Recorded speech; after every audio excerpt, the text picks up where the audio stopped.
सभी विद्यार्थियों का हार्दिक स्वागत, हार्दिक अभिनंदन। प्रिय विद्यार्थियों, प्रथम मासिक परख हिंदी साहित्य का अभी अपन ने हिंदी कंपलसरी का आयोजित किया। अब हम हिंदी साहित्य का कर रहे हैं।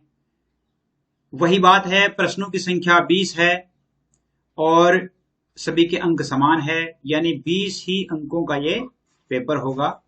और 20 अंकों के पेपर में से आप कितने प्रश्न हल कर पाते हैं, अब इनकी जो वर्कशीट या यूं कह सकते हैं कि इनकी उत्तर तालिका आपको किस प्रकार भेजनी है, मैं थोड़ा सा आपको बता देता हूं कि आपको विकल्प सहित, जैसे पहला प्रश्न है, पहले प्रश्न में मान लो 2 नंबर विकल्प है, 2 नंबर विकल्प का उत्तर क्या है। जैसे यहां पर निराला है 2 नंबर में, तो वो निराला लिखना है। अब दूसरा प्रश्न है, दूसरे प्रश्न में विकल्प क्या है, जैसे 3 सही है और यहां पर कबीर है मान लो, तो कबीर ऐसे ऐसे लिख करके भेजना है पूरे 20 के 20 सवाल। बाकी कुछ नहीं, अपनी कॉपी में करना ही है और याद करना है। सभी प्रश्नों के अंक समान है। आपको ये भेजने कहाँ है, 9610208295, इन पर आप उत्तर तालिका भेज सकते हैं। जो विद्यार्थी सर्वश्रेष्ठ आएगा उन विद्यार्थियों को अगले टेस्ट में यानी उनके नाम अनाउंस किए जाएंगे, उनके नाम बोले जाएंगे कि इन विद्यार्थियों ने, यानी चुनिंदा, और इनका समय जो है वो समय कल तक का ही है, यानी कल जो है वो 10 बजे से पहले पहले तक का है। उसके बाद आपको देखना है, मान लो कई प्रश्न ऐसे हैं जिनके उत्तर नहीं आते हैं, तो उनका भी सॉल्यूशन मैं आपको बता दूंगा कि आप जैसे इसी वीडियो में उनका उत्तर भी प्राप्त कर पाएंगे। उत्तर भी आप प्राप्त कर लेंगे और आप टेस्ट भी दे देंगे। टेस्ट में आपके कितने नंबर आ रहे हैं वो भी आप जांच लेंगे। सब सारी सुविधाएं मैं आपको बता दूंगा। अभी मेरे साथ बने रहें। आपके लिए व्हाट्सएप ग्रुप बनाए गए हैं 9610208295 पर, और संपूर्ण पाठ्यक्रम यानी अपन ने जो 4 पाठ पढ़े हैं उन 4 पाठों में से ही इसमें से सवाल दिए गए हैं, अन्य कोई सवाल बाहर से नहीं है। और ये मासिक परख है वो हर महीने में अपन 2 बार आयोजित करेंगे, यानी अपन क्या है कि हफ्ता से यानी 15 दिनों से पाक्षिक जो टेस्ट है उसका आयोजन करने का विचार है। अभी तो मासिक परख ही हुआ है, उसके बाद 15 दिनों से भी आयोजित करेंगे। आप निश्चित रूप से भाग लें, चैनल को सब्सक्राइब करें, अपने दोस्तों को आगे बताएं ताकि हम इस प्रकार देख सकें। अब हम देखते हैं कि आपका जो ये टेस्ट है, इस टेस्ट की शुरुआत, टेस्ट कैसा है। और इस टेस्ट में पहला टेस्ट है, ये तो बोर्ड परीक्षा के लिए बहुत ही महत्वपूर्ण भी है। तो आइए टेस्ट की शुरुआत करते हैं और प्रश्नों को देखते हैं कि प्रश्न है वो कैसे हैं। देखिए पहला प्रश्न, देखिए निम्नलिखित में से निराला जी की रचना नहीं है। सूर्यकांत त्रिपाठी निराला की रचना नहीं है, वो बतानी है। भिक्षुक, तुलसीदास, प्रेम पथिक, नए पत्ते, इन चारों में से कौन सी रचना है जो यानी निराला जी की नहीं है, वो लिखनी है। अब जैसे आप उत्तर तालिका भेजेंगे तो आपको कैसे, जैसे ये प्रश्न है, इनमें से मान लो कोई आपको, जैसे मान लो ये 4 पसंद आ गया, यानी आपका उत्तर 4 है, लेकिन 4 में आपको इसे लिखना है नए पत्ते। अब जैसे मान लो यानी ये पहले प्रश्न का है। अब जैसे दूसरा है, दूसरा प्रश्न, लघु सुरधनु, लघु सुरधनु से पंख पसारे पंक्ति में कौन सा अलंकार है। अब इसमें जैसे ऑप्शन है आपके, अनुप्रास है, मानवीकरण है, भ्रांतिमान है, संदेह है। इनमें से कौन सा अलंकार है वो आपको बताना है। देखिए आपको ये बताना है कि इसमें कौन सा अलंकार है। जैसे मान लो इसमें दूसरे में आपके, जैसे मान लो कोई आ गया, जैसे 3 नंबर आ गया और 3 नंबर में क्या नाम है, भ्रांतिमान है, तो इस प्रकार आप लिखना है। आगे देखिए,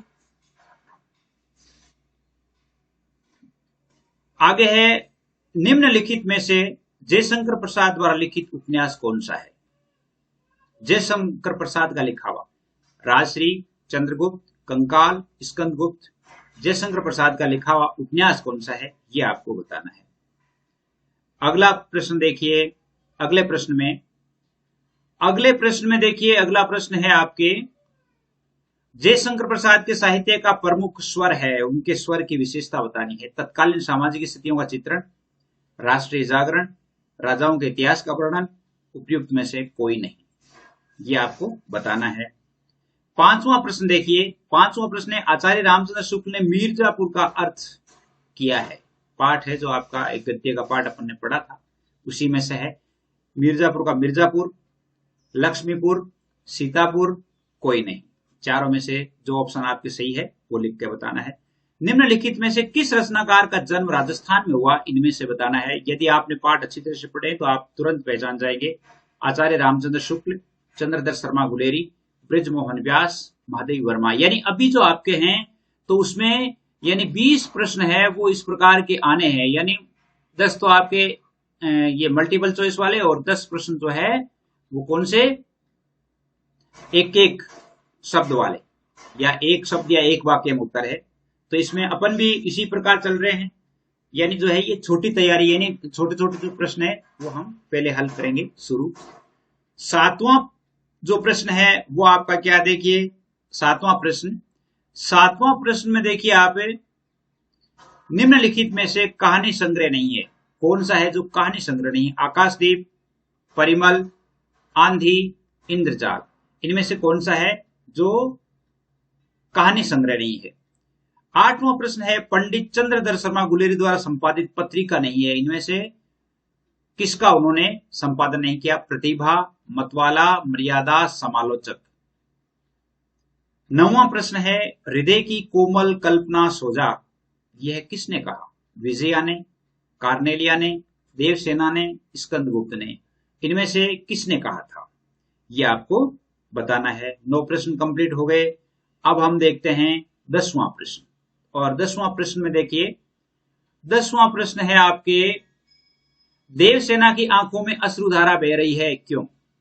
स्कंदगुप्त की याद में, अपने परिवार विनाश के कारण, जीवन में की गई नादानियों के कारण, उपयुक्त में से कोई नहीं। चारों में से जो ऑप्शन सही है वो आपको बताना है। 11वां प्रश्न देखिए, चढ़कर मेरे जीवन रथ पर पंक्ति में अलंकार है। चढ़कर मेरे जीवन रथ पर पंक्ति में अलंकार है, कौन सा है?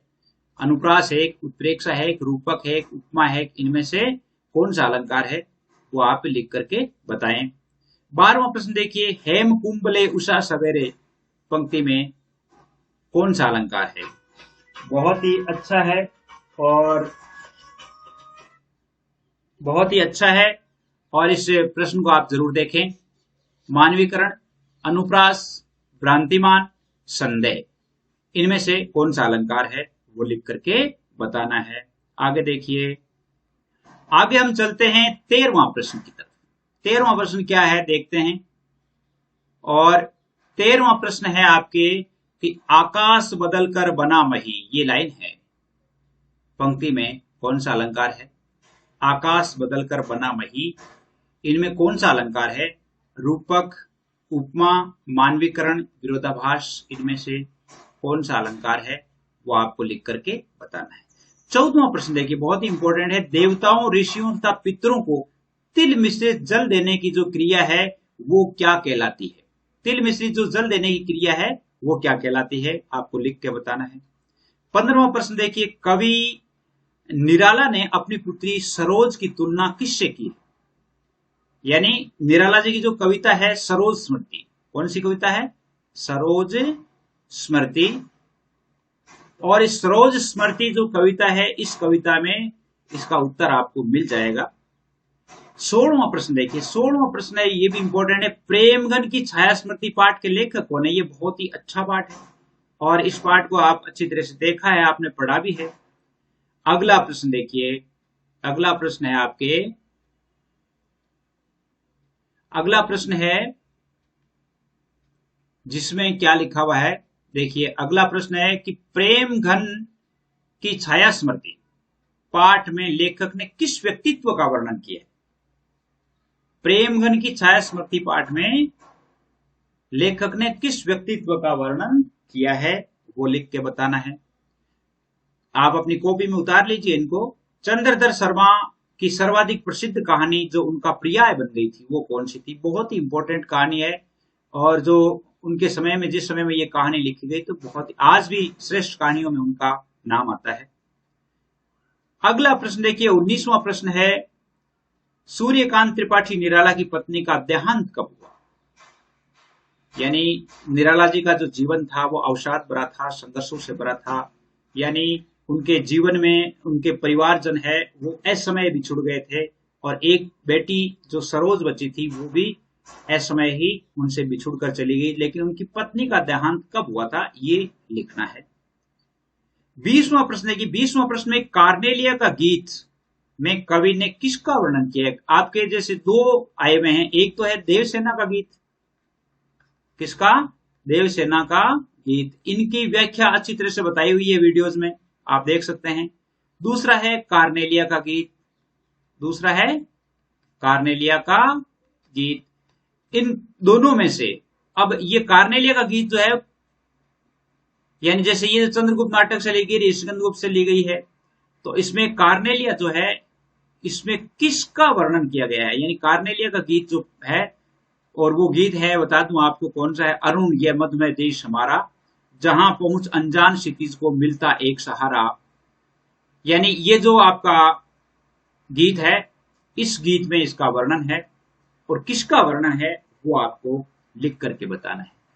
समझता हूं कि आपने, आपके जो पेपर है वो अच्छा हुआ होगा, आपने सारे प्रश्न पढ़ लिए होंगे, और अब आपके लिए बहुत ही अच्छा होगा। तो प्रश्नों की संख्या 20 है। अगला टेस्ट आए तब तक आप अपने आप को श्रेष्ठ सिद्ध करना है।